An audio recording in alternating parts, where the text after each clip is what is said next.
સુરતના અડાજણ પાટિયા વિસ્તારમાં રહેતા કાપડ દલાલ અને યુએસડીટી ટ્રેડર મુસ્તકીમ ઝુનઝુનિયાનું છરાની અણીએ અપહરણ કરીને તેના બાયનાન્સ એકાઉન્ટમાંથી 32,071 યુએસડીટી અંદાજે 2,70,00,000 ટ્રાન્સફર કરવામાં આવ્યા હતા।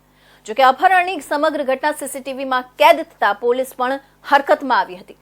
રાંદેર પોલીસે આ ગુનાખોરી પાછળ કુખ્યાત કૈલાશ ઉર્ફે કેલિયા સહિત 3ની ધરપકડ કરી છે। મુસ્તકીમ ઝુનઝુનિયા કાપડ દલાલીની સાથે યુએસડીટી ટ્રેડિંગનો વ્યવસાય કરે છે। થોડા સમયથી વસીમ સોલંકી સાથે કામકાજમાં જોડાયેલા મુસ્તકીમને બુધવારે રાત્રે વસીમે ફોન કરીને એક પાર્ટીને યુએસડીટી આપવાની વાત કરી હતી અને તેને ઝૈનબ હોસ્પિટલ પાસે બોલાવ્યો હતો। મુસ્તકીમ તેમના ભાઈ ઉસ્માન સાથે ઝૈનબ હોસ્પિટલ પહોંચ્યો, જ્યાં વસીમે તેને પોતાની બ્રેઝા કારમાં બેસાડ્યો। થોડી જ વારમાં એક લાલ બ્રેઝા કાર ત્યાં પહોંચી અને એમાંથી 3 લોકો ઉતરી આવ્યા હતા। મુસ્તકીમને ગળા પર છરો મૂકી કારમાં બેસાડી લેવામાં આવ્યો અને તેની સાથે મારામારી શરૂ કરી। આ સમગ્ર ઘટના સીસીટીવીમાં કેદ થઈ હતી।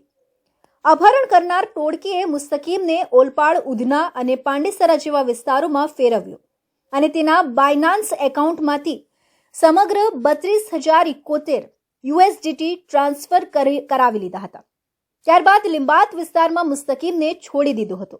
આ કિસ્સામાં રાંદેર પોલીસે મુખ્ય આરોપી કૈલાશ ઉર્ફે કેલિયાને ઝડપી પાડ્યો છે।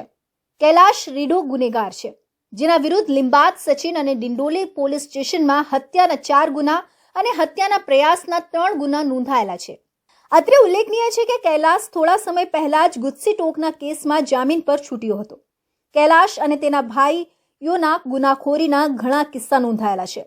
તેમની વિરુદ્ધ 12 હત્યાના ગુનાઓ સુધી નોંધાયેલા છે। મુસ્તકીમ ઝુનઝુનિયાએ રાંદેર પોલીસ સ્ટેશનમાં ફરિયાદ નોંધાવી છે, જેમાં તેના ભાઈ ઉસ્માનને પણ છરાથી ધમકી આપી મારવામાં આવ્યો હતો। આરોપીઓ વિરુદ્ધ યુએસડીટી ચોરી, અપહરણ અને જાનથી મારી નાખવાની ધમકીઓ સહિતના આરોપ મૂકવામાં આવ્યા છે।